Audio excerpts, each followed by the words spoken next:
Hey. Hello, how are you? Hi, how are you? Good. So sorry we were having technical difficulties, but I'm so glad that we were able to get you on. Yes, I'm so excited. Yes.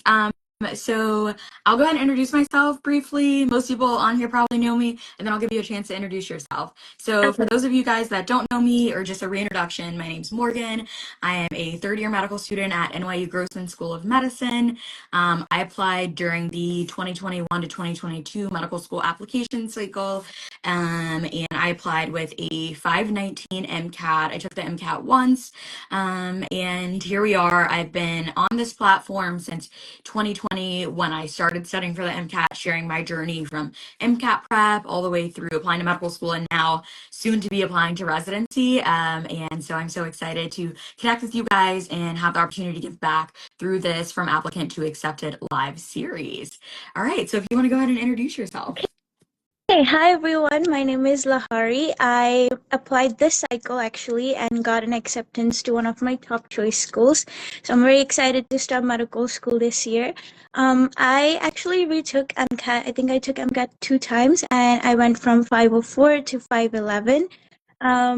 And honestly, it was a journey. It's been a lot of things happen along the way, but I'm so glad that I'm at this step and get to live my dream. So I'm very excited. Yeah, that's so exciting.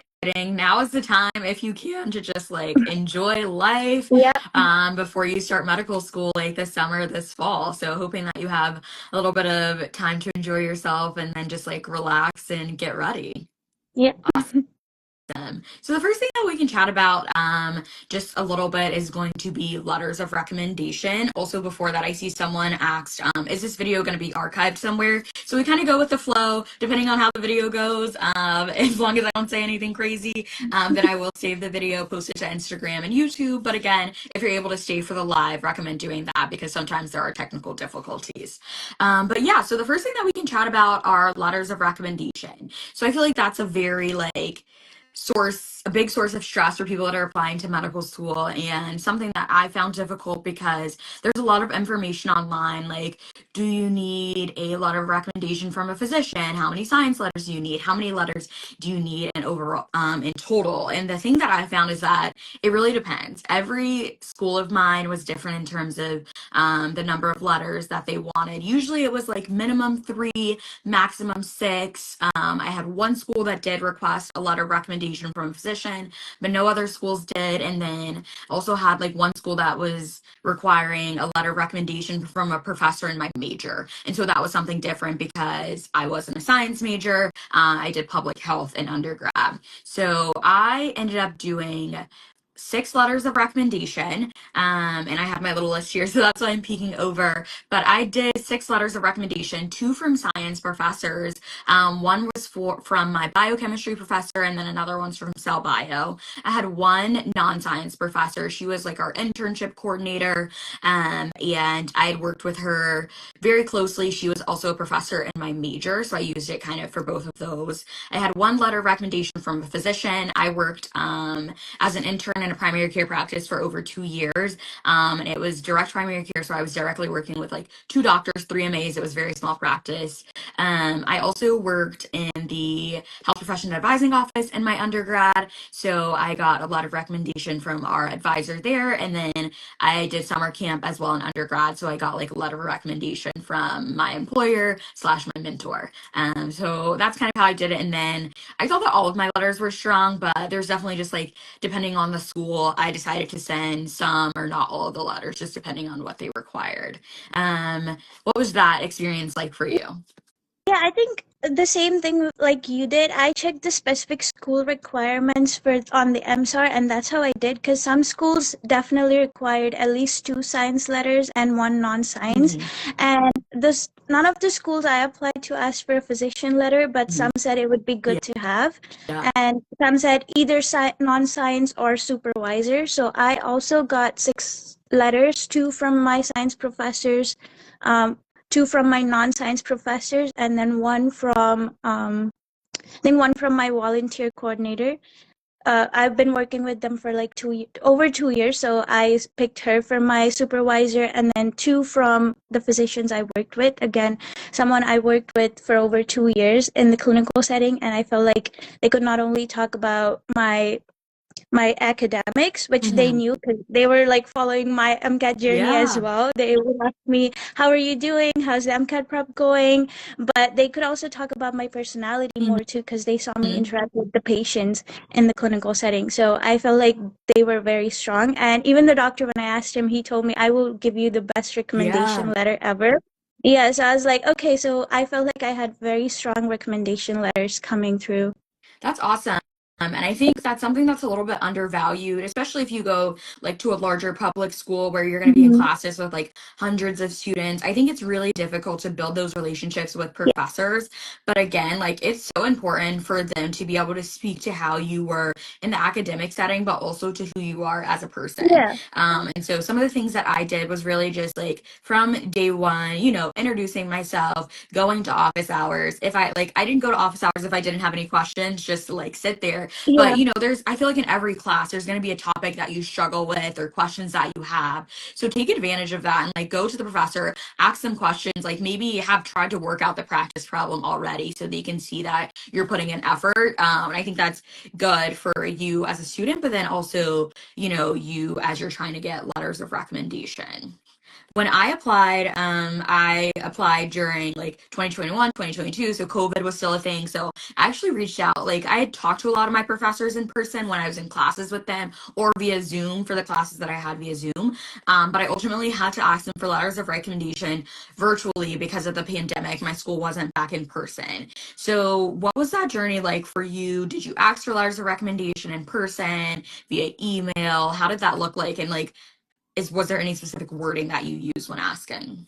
So I actually first I reached out because I took two gap Hmm. years, so I couldn't like go back. I didn't know their office hours or anything at Yeah. that time. So I first emailed them, definitely email them first. And sometimes you could even call their office Hmm. if you have their number online.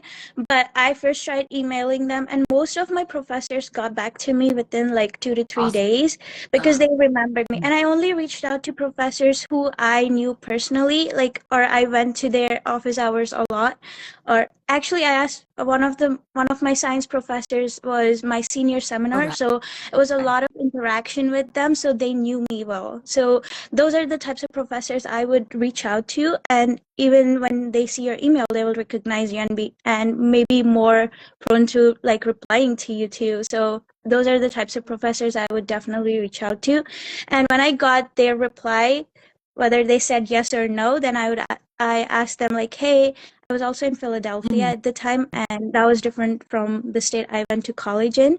So I told them like I'm in a different state. If you want to do a Zoom meeting, I Right. would be more than happy to do that." And I even sent them my resume and my personal statement as well, just so they could have it. And they were very open to meeting over the Zoom. I think two of my professors asked to meet over the Zoom just to talk about what they want in the letter Right. and everything. And then the rest, they were pretty, I think they know well how to write the recommendation letter for medical school. So they were like, I will write you a recommendation letter. Yeah. Yeah, that's awesome. And I think that's something that just be aware of like the professors that you're getting to write your letters of recommendation.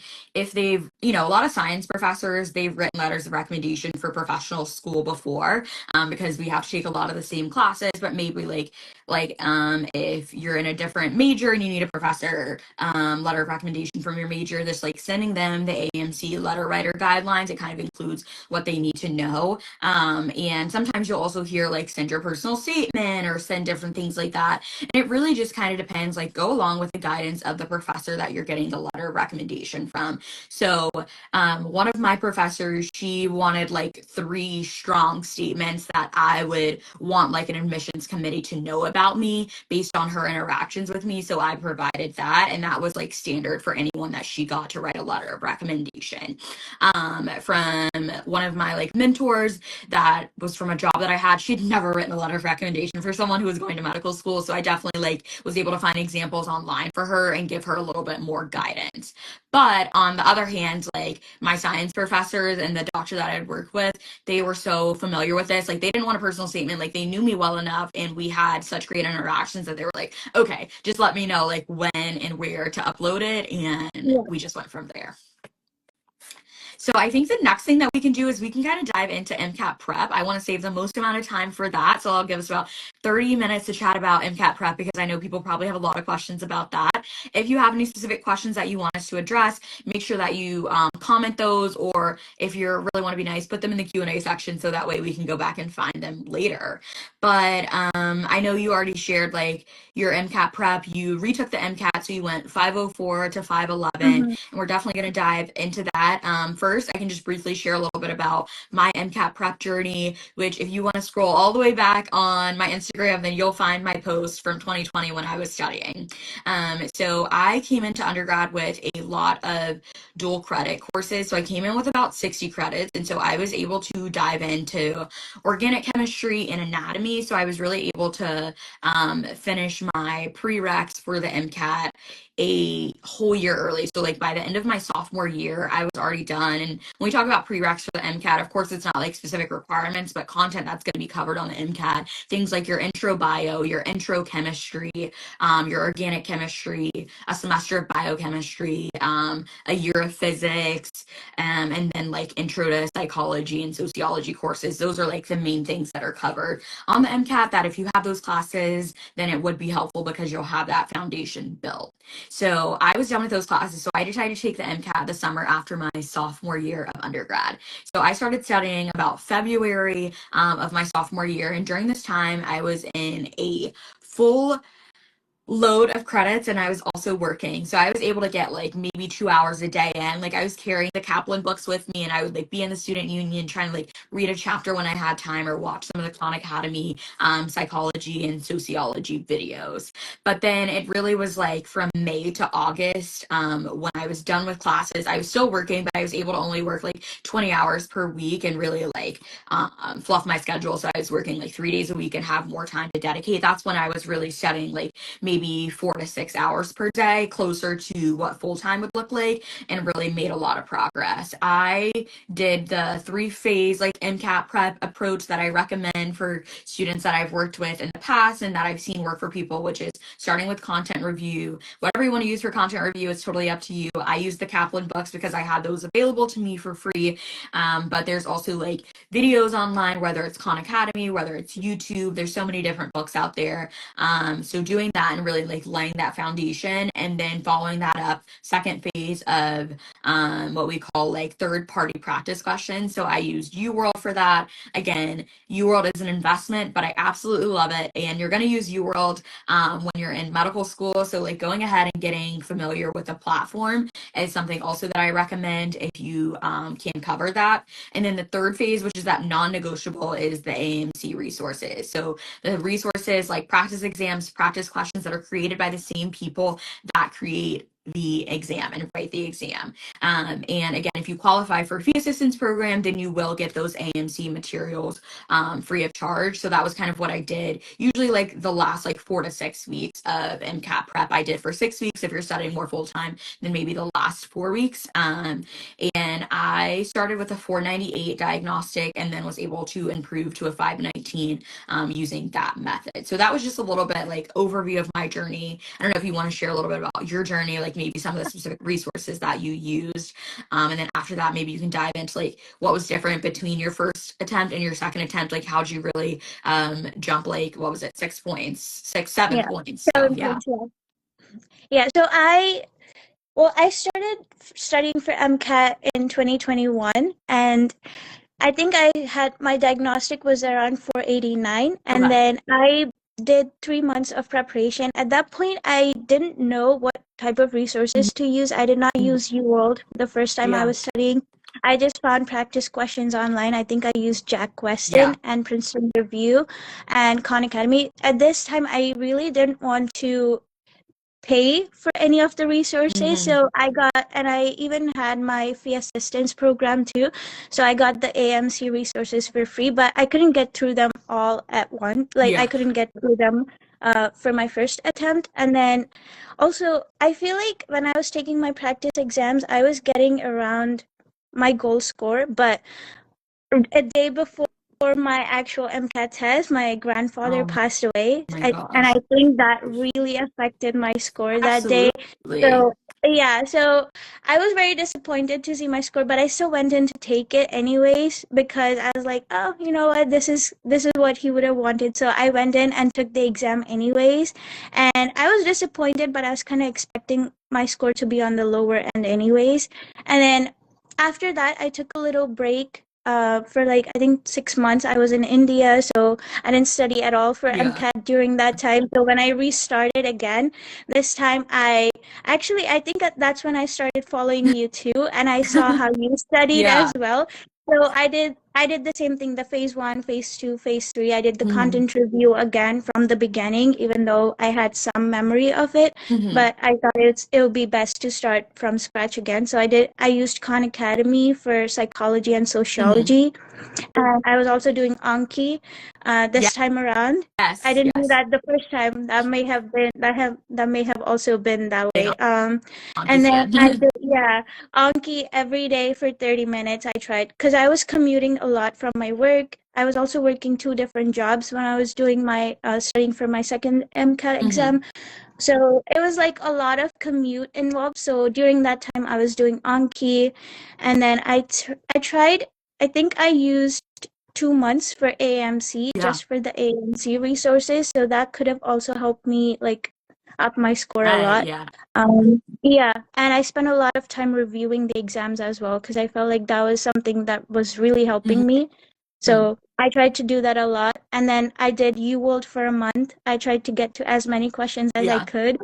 Yeah, so those are the resources I used the second Yeah. time. What was the timeline like? How long did you study the first time versus The the second time? first time I studied for 3 months, and then the second time I definitely studied for like 5 months, Yeah. even though it was 6 months, but I think I really started studying from the 5 month point. Gotcha. Yeah. And did you take like I know you mentioned your diagnostic score Mhm. 489 for the first time. Like Yeah. when you went to study for your second attempt, did you like retake a diagnostic score or did you just I kind of like dive back in? I did not take a diagnostic because I thought my 504 was Hmm. like still.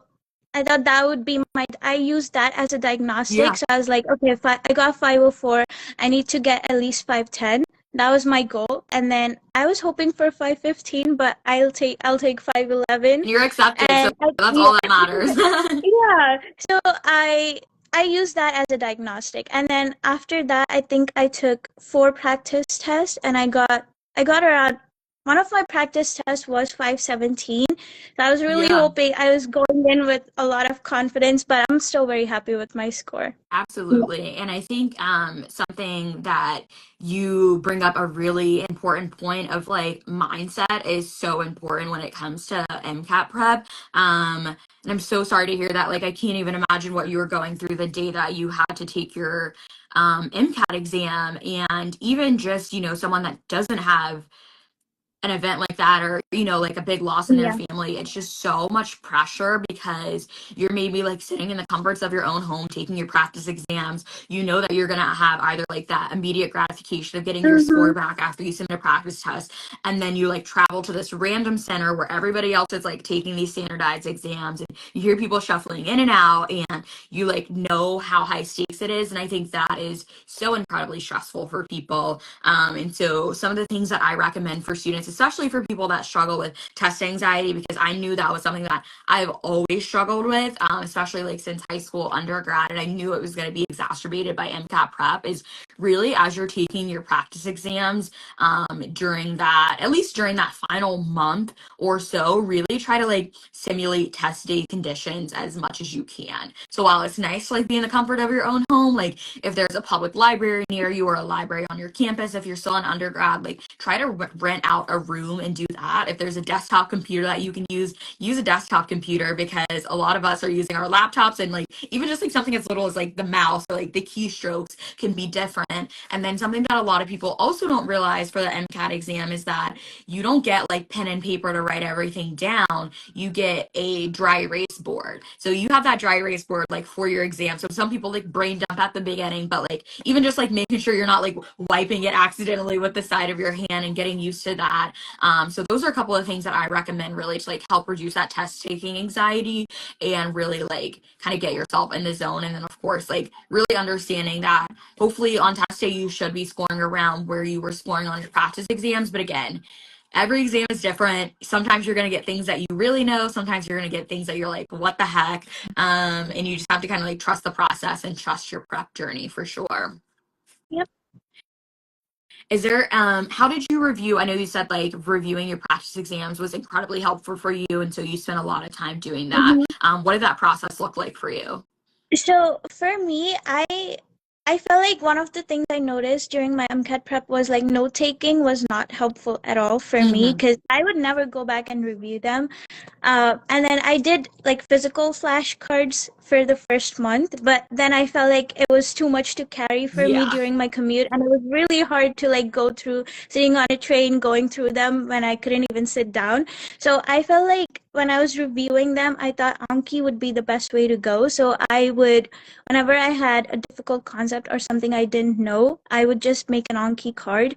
And even I feel like even when I was doing practice questions, if I felt like the way I am thinking was wrong, or like it's not the same way that the AAMC would think about that question, and I would also write that down. And Right. then I would try to remember that the next time as well. So it was really helpful when I was reviewing my Anki cards. So that's how I reviewed my MCAT exams, or like the practice exams. Yeah, that's awesome. I think you mentioned another like key gem. A lot of people will do note taking. I will say I spent way too much time note taking during my MCAT prep journey, especially during content review. I was trying to like write down every single thing in the Kaplan books as if that was going to work. Like MCAT prep is a marathon. It's not a sprint, and it's really about learning how to like retain information over a long period of time, which is preparing yourself for medical school, because we're learning stuff in medical school that we're going to like need to know forever. And of course it's going to be reinforced through like patient experiences and different things like that. But I think it was the first time that I was studying for an exam like for 6 months rather than like a couple of weeks in a college test. So that's something that's really important. And I really do agree. I like the way that you mentioned reviewing your practice exams. I had a little notebook that I used to review my practice exams at the beginning, and then I was realizing like, and it was working, but it was taking a lot of time to A like write lot of everything time, yeah. out. So yeah, so I transitioned to an Excel sheet when I was doing the AAMC exams. And so I would really just put like the question number, what was the topic for cars. There's like different style questions.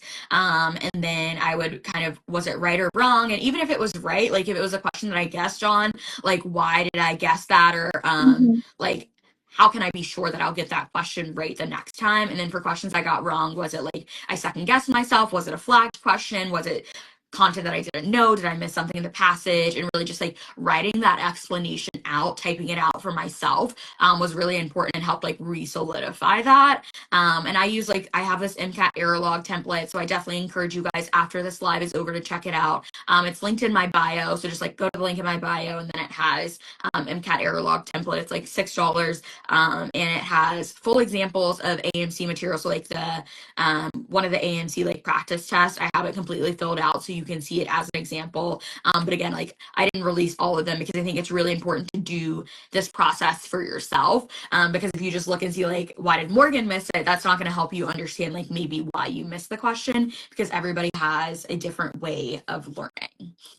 So that's like a little bit about, you know, reviewing exams. Did you make your own Anki cards, or did you use like a pre-made deck?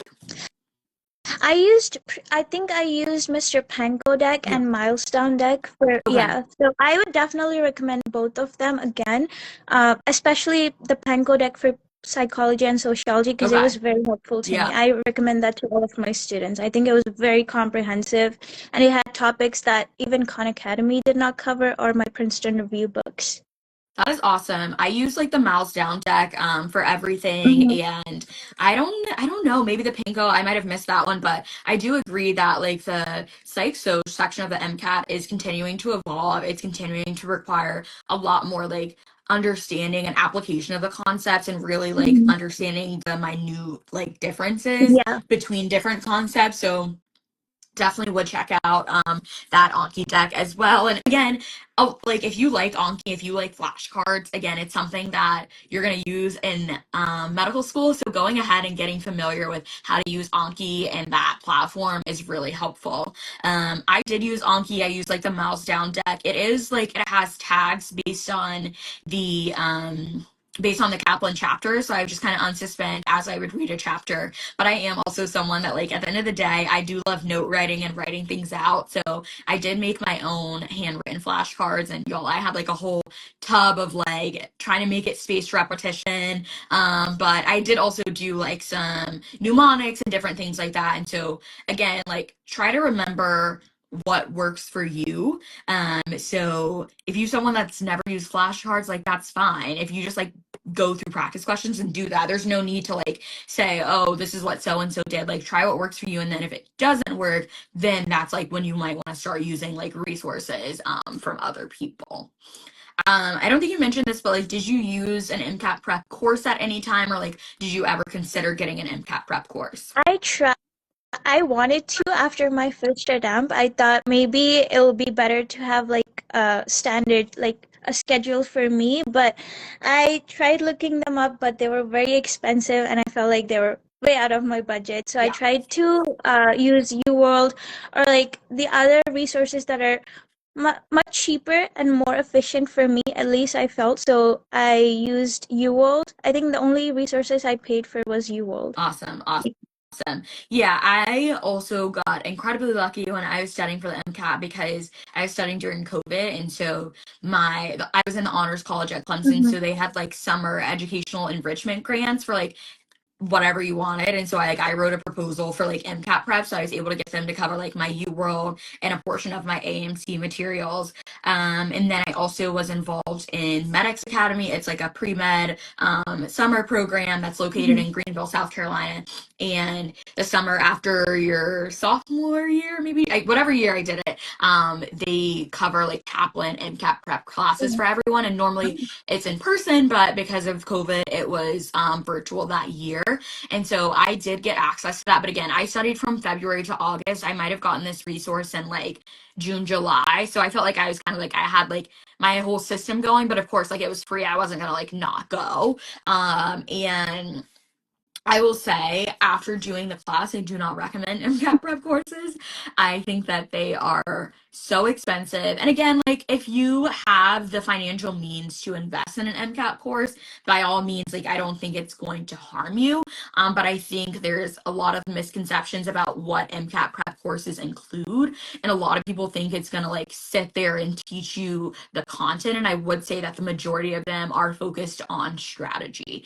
And so for me at the place where I was like, I'd already had 4 months of studying in, like the first class, like we're doing practice questions and passages, and every class there was like one topic that we went over, but I mean, there's like 10 classes, there's only 10 topics. So it really had required you to kind of like already have a solid foundation of knowledge, or you were going to be reading like 10 chapters of the Kaplan books like a day to like keep up with what they wanted you to do. So if you feel like you're at a place where you've plateaued and you need a little bit more help with strategy, I think that it's an option. But I think another option that a lot of people use is MCAT prep tutoring. And I know that you mentioned that you do MCAT prep Mhm. tutoring. I have a lot of classmates that are now in medical school that did amazing in MCAT prep.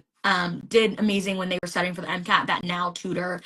So what has that journey been like for you? Like, why did you decide to start tutoring, or and also like what has your experience been tutoring students? So I feel like I started because I come from a low financial background. So I felt like a lot of students applying for medical school, like myself at that time, I was so lost because there's a lot of information online about preparing for MCAT, and there's a lot of resources you could use Mm-hmm. for them, and it's very confusing.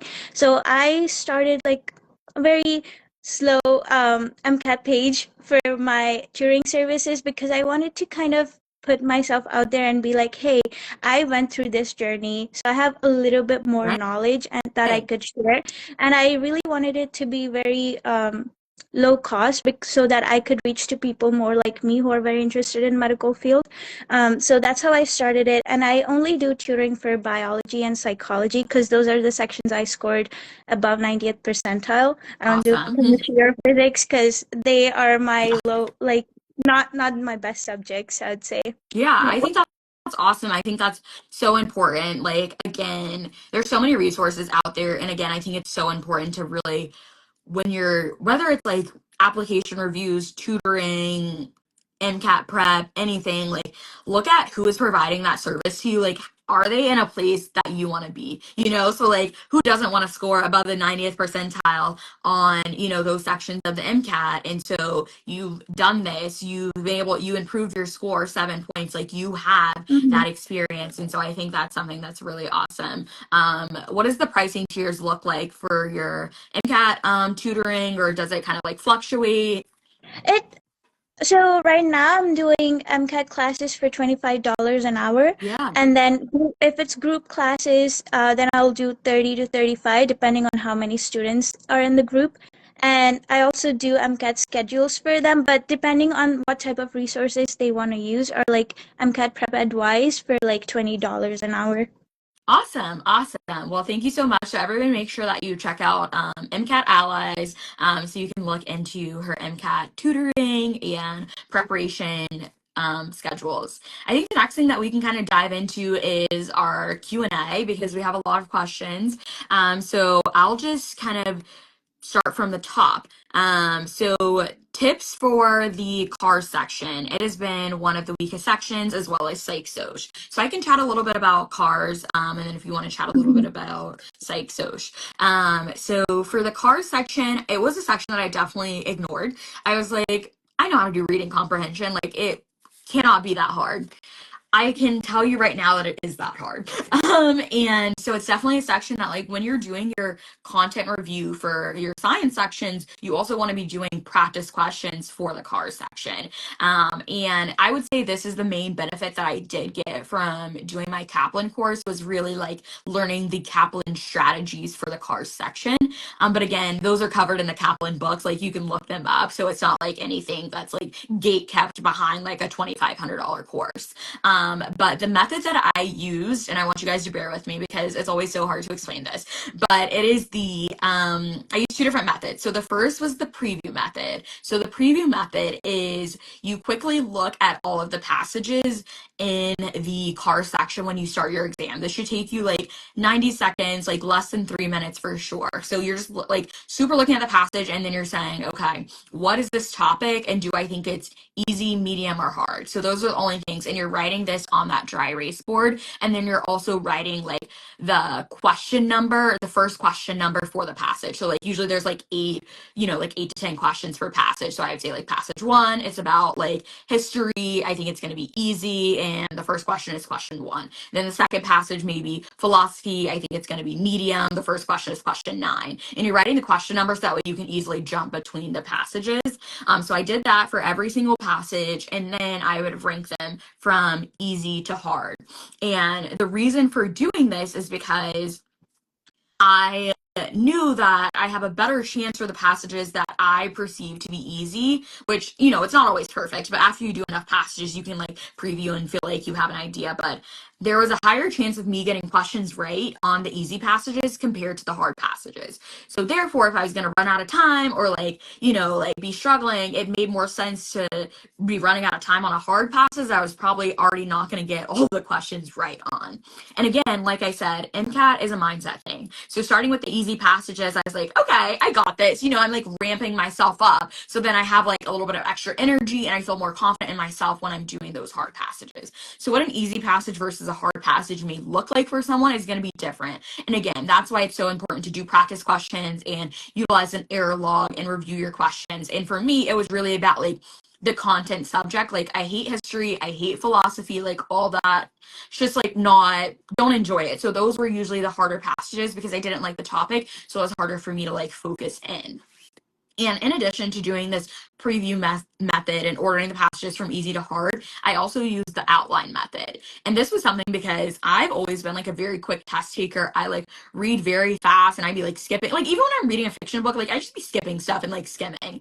And I think for the cars passage, cars section of the MCAT, you really need to lock in and like understand, because there's no outside information that you need. Everything has to be in the passage for you. And so using the outline method for every paragraph, I would write like a couple of words, like maybe like 3 to 4 words, just like what the overview was for that paragraph. And that just kind of helped me like understand what I was reading and like pay more attention to it. And then if I did have a specific question, I could easily say, okay, looking at my outline, I saw that this was talked about in paragraph 3. So maybe let me just go back and look at paragraph 3.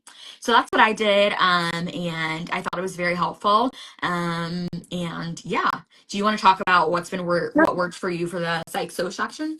Yeah, so I'd say definitely the first thing is take as many practice tests as you can, because Yes. Psych Soc is one of the was the last sections on the exam, and it's very easy to go like, hey, my chemistry physics session did not go well, and you do not have to let that get to you by the time you get to this session. Mm-hmm. You have to be just as focused as you start when you were when you started. So try to be in the right mindset, even if the sessions before did not go as well. Try to have the same focus as you did when you first started, and then that only comes when you're taking as many practice tests as you can. And then the next thing is like know your vocabulary and the theories and everything. One thing that really helped me was writing them all down on a piece of paper. So I would get the major psychology theories. I think there's intelligence theories, there's behavioral theories and everything. So I Mm-hmm. would write them down and look at them every day. And then again, Anki was very helpful. And then on the test day itself, I felt like there were, out of the 4 choices, I could definitely easily eliminate 2 of the choices, and then I was stuck between 2. And what really helped me was knowing the vocabulary really well. So I would say definitely do Anki for PS. And then when you're reading through the passages, I always highlight. I feel like I highlight way more than what I should, but it helped me. And then there's 2 different strategies I think you could use. You could read the questions first and then go back to the passage and do that. So again, this is something you might want to practice on your practice test and Mm-hmm. see which strategy really works for you. And that's something you could do on the test day as well. But what really helped me was like going through the passage entirely first, highlighting the important information, and then reading the questions. But I did test out a few strategies and then found what worked best for me. So I would suggest doing the same. Yes. Totally agree. And something that's so important is like the first time I always say like give a strategy at least 2 to 3 times. And Exactly. that doesn't have to be like on a practice exam, because like if you're starting like a strategy like a month before your exam, you might only have like 3 or 4 practice tests, but like it could be like a Mm-hmm. URL section of 40 questions, Yeah. like that kind of thing. And it's so important to do that, because I think the first time that I do a strategy, I'm so focused on, am I doing the strategy right? Like, okay, I'm supposed to do this, like going through it in my head. So like I feel like sometimes I do automatically worse because I'm trying to get the strategy down. And then the Mm-hmm. second time is like when you're actually utilizing the strategy. And so then you can actually see like, does it work? Does it not work? So of course, like if you're like, this just absolutely sucks, like I don't like it, it's not like a way that I understand things, of course. But like if the first time you're outlining, like it's gonna take you like probably more like, an extra couple of minutes to do that because you don't really know how to pick up the key things. But once you start doing it over and over again, I think it does become more ingrained. So I would say like try to do that. Let's see the next question. Okay. Let's do a letter of recommendation question. Did any of you use letter packets or committee letters or individual letters when submitting your letters of recommendation? So I think you probably did the same, but I did individual letters. Yeah. My undergrad does not have committee letters, so I did individual letters. And most like on MSAR, like if you go on the school's website, then you'll see it'll say like 5 letters or 1 committee letter. So it's usually either or. And then like even if you get committee letters at your medical school, like at your undergrad, they usually will let you like decide like who you want your individual letters from, or like who you want in input from, but that timeline looks different for every school that does a committee letter. So I definitely check like with your pre-health advising office at your school. And from what I've seen, usually if your school offers a committee letter, like that is preferred. But a lot of times, like if you've taken gap years or like you weren't involved with your pre-health advising office, like if you don't feel like it's going to be a strong committee letter, then, go for the individual letters, but just be prepared to explain like why you didn't get a committee letter. Yeah, I also did individual letters, but my university did offer the committee letter. But what happened was two of my letter writers, they submitted the letters way after the committee letter Mm-hmm. deadline. So I could have asked them. I could have reached out to my university and be like, "Hey, this is the problem. Can I get an extension?" But I chose not to do it because I felt like my letters were pretty strong individually, and I didn't feel like I would need the committee letter, so I chose to go with the individual letters as well. Awesome, awesome. Did you have like in any interviews, did they ask you like why No, committee letter versus okay, yeah. never. Yeah. I feel like I haven't heard that happening. So they just want to like know who you're about, and like I feel like if you feel like you're gonna get a committee letter that's not gonna like show anything like about who you are versus you can get individual letters that are Mm-hmm. strong, like go with what's gonna be stronger for you. Yeah. Alrighty, let's look at the next question. Thoughts on half-length diagnostic versus full-length diagnostic.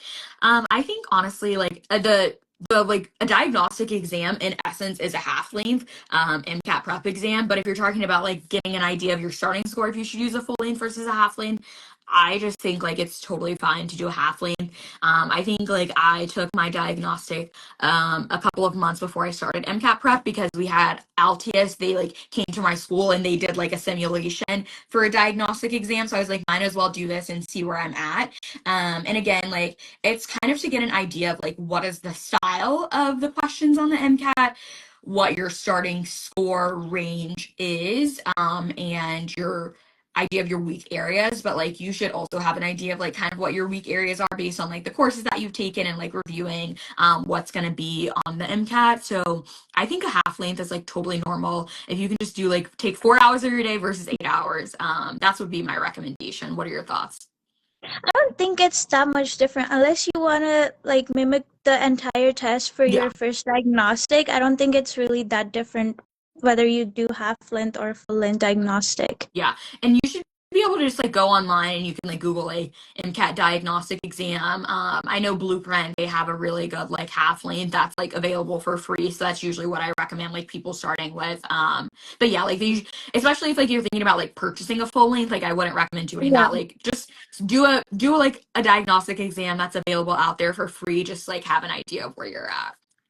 And I think again, because I do think it's the main goal is to really understand like what the exam looks like because it's just not the same as like the rote memorization that like you might get in some of your like earlier undergrad courses. Okay, keep dropping your questions, guys, but we still do have some more. Okay. Is it okay to get a letter of recommendation from a community college professor? I am a transfer student. Did you go to community college at all, or were you at like a four-year Uh, institution the whole time? I was at a four-year institution, so I'm not sure if I could answer that question because Yeah, I no don't have much worries. information on that. Yeah, Yeah. so I also went to like a four-year institution, but I have like just from my experience, like being on social media and like working with students that have applied to medical school over the past couple of years, I do think it's totally okay to get a letter of recommendation from a community college professor.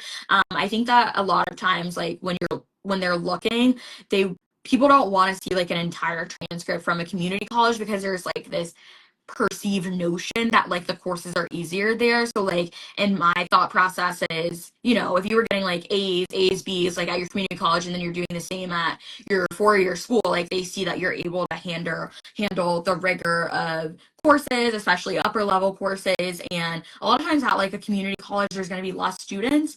My mom worked at a community college for a while, so like there's less students, and so like you really can build those closer relationships with your professors. And again, like the thing that is important is to have letter writers that can talk about you as a person and you in academia. So again, like I don't think it's an issue to get a lot of recommendation from a community college professor. But again, like med school admissions, depending on the school, like a lot of the state schools I feel like are very chill. Like they just, they're very accepting. And then you have like the Ivy Leagues and some of the other schools that are a little bit more prestigious in nature for better or for worse. And so like in that situation, I would look on their website and they would probably let you know like the schools that are really like, we want to make sure that we're seeing a lot of coursework from a 4-year school because it'll show like they have a little bit of bias. Yes. All right. Next question.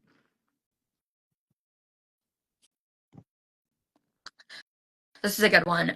When do you take a diagnostic exam? Do you want to dive into that one for us? So I took it even before the content review because I wanted to see where I stand before I even start preparing for it. But I think you could start like maybe 2 weeks after you start the content review too. But I don't think it would really make that much of a difference unless you're like reading 10 chapters a day. And yeah, so I would say you could start before and see how you do, and then maybe take one a month after content review. That would be a very good thing to do too. Yeah, I totally agree with that. I think a lot of times when I'm talking to pre-meds, like, and I was in a similar situation, people are like, I'm not going to take a diagnostic because I haven't studied yet. Like, I don't know where I'm at. And that is the entire purpose of the diagnostic exam is to figure out where you're at, where you stand, and like, it's hard. Like, that's if you think about this in terms of like a college class, the first exam is always the hardest because every professor has their own like exam style. So it's really hard to study for that first exam. But then by the last exam of the semester, you're like, I kind of feel like they're going to want to know about this. And like, so you're better able to study for it. And so that's why I feel like, why not just take a diagnostic exam for the MCAT? It's 4 hours of your life, but it's going to give you an idea of like, what exam am I even studying for rather than just like reading books and like hoping things click. So my recommendation is usually like take a diagnostic exam before you start studying for the MCAT. And then like halfway through content review, you could take another one. And I usually do this just because like if you're studying over a long period of time, you want to save your full length exams. There's so many free diagnostic exams out there. And then also like, again, it's like 4 hours versus 8 hours if you're like in school working and you don't have like an 8-hour chunk of time. So like usually at the beginning and then halfway through content review or like a little bit into content review, so that way you can make sure like the study methods that you're doing are working, because that was kind of like a big wake up call for me. I took the LTS diagnostic and I got like 498, and then like halfway through content review I got like a 495 on the Kaplan one. So like probably was like about the same because like every practice exam, like every third party has like a different like scoring technique, but at the end of the day, like I wasn't going up, and I should have been going up like by how much content I reviewed. And so that was like a wake up call to me that like just writing these notes wasn't working, and I need to incorporate more practice questions during my content review and like really like take a deep dive on how I was studying. All right. Oh, I don't know why. How did I put a filter on myself? How do I fix that? Stop. Okay, cool. I was like, what in the world? Why was I shining? Okay, next question. How did you guys juggle MCAT prep with application? Did you take the MCAT like while you were applying, or was it after? Yeah. All So right, this is all you. So I think I started studying for MCAT in January and I took it in July, which is I feel like no, in June, which was pretty a little late on the application cycle, but it was still fine. Mhm. But and I was also working on my personal statement starting in February. So I kind of did maybe 1 hour a day or like 1 hour. So at the beginning, I did 1 hour a week for my application prep, and then I just wanted to have my personal statement done by April or May so I could send it to people to review. I sent it to my professor so they could review. My English professor was very helpful, and she helped me with like reviewing and making edits. And then I think I also used uh I think I found someone online too who helped me do the editing.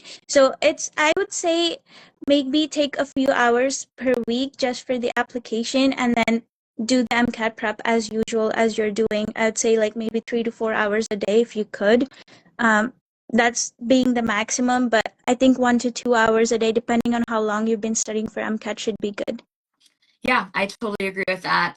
So the way that my application cycle worked, because I took the MCAT like a year earlier than most people do, I wasn't like balancing the both of them, but a lot of people do. So like really just like keeping it in your mindset, like the entire medical school application timeline, because you don't want to like not do well on the MCAT, but have all of your like personal statement and stuff ready. But then again, you don't want to like blow the MCAT out of the water and then you don't have any of like your written components. So really trying to like identify what that timeline looks like for you. But I think you answered that perfectly on how to balance everything. Okay, we'll do one more question and then we'll kind of wrap on up. How would you guys maintain motivation to come home after a day of school or work to study 2 to 4 hours every day? Yeah, my motivation was that I want to go to med school and I kind of have to like do it. But I think that's also like where the nuances of motivation versus discipline come in. Like every day you're not going to have motivation, but when you are disciplined, you stick to a study schedule because you know what your goal is. I think that is the most important thing. And for me, it was really like if I go home, I'm done. So I would like wrap up work maybe around 4:30, 5 o'clock, and then I would have a club meeting on campus. And I lived off campus, so I had a club meeting on campus at like 8. So like from that time when I finished work to like having the club meeting, I would just like hang in the student union of my undergrad, and that's where I would do my MCAT prep for the day. But I also gave myself a lot of grace. Like there were some days where like my brain just wasn't working, and again, you have to know like is ineffective studying worse than not studying at all, like, or better, you know? So some days you just have to give yourself time off. And this is also why I recommend like a 3-phase approach for studying, and why like my MCAT prep schedule that I, you know, recommend to students has like separate, like it has different tabs, like for phase 1, phase 2, phase 3, like start studying and see how it goes for a couple of weeks. Like you don't need to make a whole 6-month study schedule to start off with. Like do 2 weeks, see what works for you. Maybe you can get through 2 chapters a day, maybe you get through 1. And then like after you have a couple of weeks studying under your belt, then readjust your study schedule so you're not like having to readjust so much over and over again. And then again, like I would try to give myself, like when I was studying in classes, like I would always give myself like 1 day off, but usually like 2 to 3 days with unplanned things. So that way if something happened one day, I could shift things later. And so that made me feel like a little bit better about days that I couldn't do anything. What did that look like for you, balancing like schoolwork and studying? Yeah, so I was working very long hours when I was studying for MCAT. My day started at like 7 a.m. and then it ended at 7 p.m. A lot of the time, like I said, was in commute, so 1 hour each way. So that was the time I did Anki because I knew that would be easier to do Right. rather than like taking notes and everything. So again, depending, it always depends on your situation. And my work, I was doing research most of the day, so it wasn't as busy. So Mhm. whenever I could find time in between or like waiting times, then I would just do practice questions as many as I could, so that by the time I get home, when I would be very tired, I would try to review. Mhm. So it's not like I'm having to take a lot of brain power when I went home and trying to like be concentrated on taking the practice questions. So I would review when I went home. So that's how I did it. So it's easier for me. But again, there were days when I just did not want to sit down and study. And on those days, I would try to relax instead of studying, because everyone needs a break every now and then. But just make sure you're not taking those breaks every so often. Yeah, Yeah. I totally agree with that. Like finding a good balance is so important. So this is kind of where we'll wrap up. Thank you guys so much for hanging out with us for the past hour. I hope that this was incredibly helpful as we talked about letters of recommendation and MCAT prep. I am planning to archive this on Instagram so you can go back and watch it, and then next weekend it'll get uploaded to YouTube so you can watch it a little bit easier. So if you have any other questions, make sure to drop those. Make sure to join us next month in March. We're going to be talking about crafting the perfect personal statement. So get super excited for that. And then if you have any other questions about MCAT prep, make sure you reach out to me on Instagram. You can also reach out at MCAT Allies. And if you're looking for resources, again, I just want to plug my MCAT prep error log. You can find that just going to the link in my bio. I also have a document that has a sample MCAT prep schedule using the 3-phase plan that we talked about, and also a lot of MCAT prep resources that we mentioned today. Again, you can find that going to the link in my bio, and then it says subscribe to get free resources. And the last thing, if you're thinking about taking an MCAT this year, if you're thinking about applying to medical school, I have my course From Applicant to Accepted. It is a course that covers everything that you need to prepare for the application cycle, starting with creating a school list all the way to negotiating financial aid and preparing to move for medical school. So make sure you check that out also at the link in my bio. And again, you have MCAT tutoring if you just want to plug that again, what that looks like and how people can reach out to you. Yeah. So I tutor for biology and psychology sections, and well, it basically depends on what you need. I don't have a set amount of hours that you have to do every week. So if you feel like you only need 1 hour of tutoring, you can reach out to me and we'll set that up. And during that session, we could go over content or practice review, or I could even do practice problems with you, trying to show you how I would get to the answer, just to see what goes on in my mind. So yeah, if you have any questions, you can always reach out to me, send me a DM. All right, awesome. Thank you so much, everybody, for tuning in today, and have a great rest of y'all Saturday. Or is it Sunday? Have a great Sunday. rest of your Sunday. Bye. Bye.